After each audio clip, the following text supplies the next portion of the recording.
Personne ne peut dire avec certitude quelles sont les raisons qui poussent une personne à tuer. Peut-il être un manque de génétique mentale, stabilité ou regarder la mort à un âge précoce ou des expériences de vie difficiles?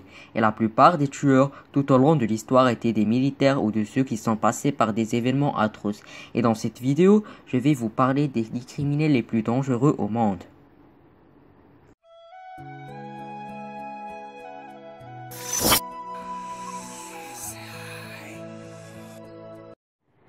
Richard Kuklinski, né à Jersey City, à New Jersey, en Amérique, au cours d'une enfance difficile au cours de laquelle il a été battu, torturé et agressé physiquement par ses parents. Puis quand il est arrivé à l'âge de 14 ans, il a tendu un piège avec ses camarades contre le chef du quartier et l'a tué.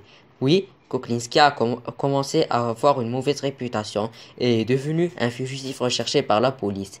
Il est devenu tueur numéro 1 en Amérique après avoir tué plus de 200 personnes dans sa vie. Il a été arrêté en 1986 et a été jugé sur des accusations d'assassinat et est mort dans une salle sécurisée au centre médical de Saint Francis à 30 ans au New Jersey. Frédéric Lee Bachir, il est né à Zug en Suisse en 1944, a vécu une enfance misérable et quand il a grandi, il n'a pas trouvé de travail et affligé d'une frustration grave après un certain nombre de mariages ratés, il a également été reconnu coupable dans un certain nombre de cas à cause d'actes obscènes avec des enfants. Et après avoir passé quelques années en prison, il en est sorti le 27 septembre 2001. Il a pénétré au Parlement de Zug déguisé en tant que policier armé d'un pistolet et d'un fusil et a commencé à tirer au hasard sur un certain nombre d'hommes politiques du journaliste, tuant 14 membres du Parlement et blessé 18 autres, puis se suicida. Cet incident représentait un choc, car ce fut la première attaque de ce genre en Suisse. Harold Chipman était un médecin anglais. Il a obtenu son diplôme à l'école de médecine de Leeds en 1970, a commis un total de 218 meurtres. En mars 1998, un certain nombre de ses collègues ont exprimé leur inquiétude au sujet du taux élevé de mortalité chez les patients de Chipman. La police a ouvert une enquête. Elle en arriva à la conclusion qu'il avait tué ses patients à cause d'un surdosage médicamenteux et ont découvert que plus de 80% des victimes étaient des personnes âgées. Il a été condamné à la réclusion à perpétuité, mais il s'est pendu en 2004. Gerald John Schaefer est né à Atlanta et a déménagé avec sa famille à Lauderdale en Floride. Quand il était enfant, il souffrait d'obsessions sexuelles étranges et il aimait tuer les animaux. Il était aussi très intelligent. Son QI atteignait 130 en 1960. Quand il a grandi, il est devenu un agent de police dans l'État Floride. Il a violé plus de 30 femmes et petites filles. Et au mois de juillet 1972, Schaefer a enlevé 2 adolescentes et il les a emmenées en une forêt lointaine afin de les violer. Mais il a été appelé par son travail et est allé rapidement. Alors les 2 filles sont allées au poste de police local et elles leur ont tout raconté. Après l'enquête, il a été reconnu coupable d'enlèvement et jeté en prison pour 1 an. Après avoir quitté la prison, il a tué les 2 jeunes filles. Il a donc été condamné à la réclusion à perpétuité. Jimmy Moody. Jimmy Moody était l'homme le plus effrayant du siècle dernier et il était le criminel numéro 1 dans le monde des crimes organisés pendant une grande période. Pendant sa jeunesse, il a fondé un gang qui est devenu l'un des plus populaires au monde.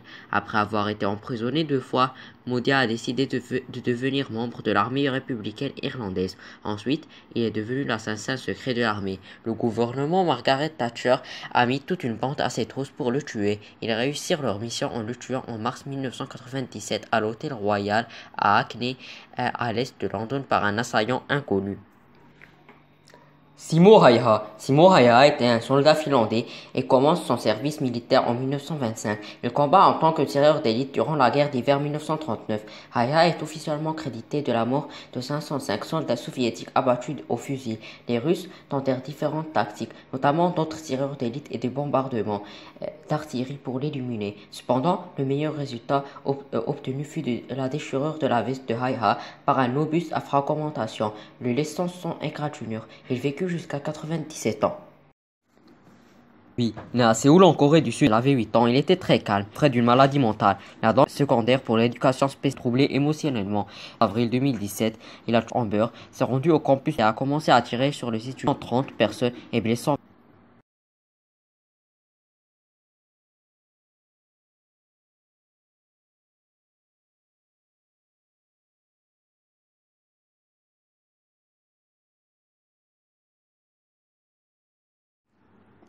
Thomas Wood Hamilton, né à Glasgow en Écosse en 1952, il était dans son enfance calme et excentrique. Le 13 mars 1996, il est entré à une école primaire et a tué ses étudiants et un enseignant par un revolver Magnum. Puis, il est allé à l'école de Hamilton. Il entra dans la salle de gym et a allumé le feu sur un groupe de jeunes enfants. Puis, il est allé au stade où il a tiré des coups de feu par hasard et s'est suicidé.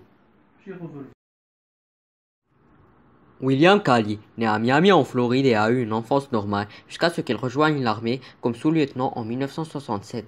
Et pendant la guerre du Vietnam, les forces militaires américaines menées sous son commandement ont commis le massacre de My Lai au Vietnam du Sud, où il a tué plus de 500 citoyens non armés, la majorité des femmes, des enfants et des personnes âgées.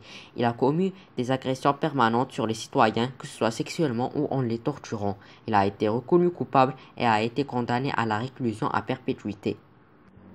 John Allen, né à la Nouvelle-Orléans, en Louisiane, il a rejoint la garde nationale à un âge précoce. Puis, il est devenu un membre de l'armée américaine. Et il a été formé explicitement en tant que mécanicien, chauffeur de camion et plombier. Il est sorti de l'armée en 1994 et a commencé sa vie de criminel. Il faisait la fraude des cartes de crédit et documents d'immigration. Puis a commencé le banditisme et l'assassinat. Et au cours d'une opération, il a tué 11 personnes et blessé 3 autres. J'espère que cette vidéo vous a plu. N'oubliez pas de vous abonner, d'activer la cloche de notification pour ne rater aucune de mes vidéos et de lâcher un gros pouce bleu en bas de la vidéo. Et à la prochaine les amis.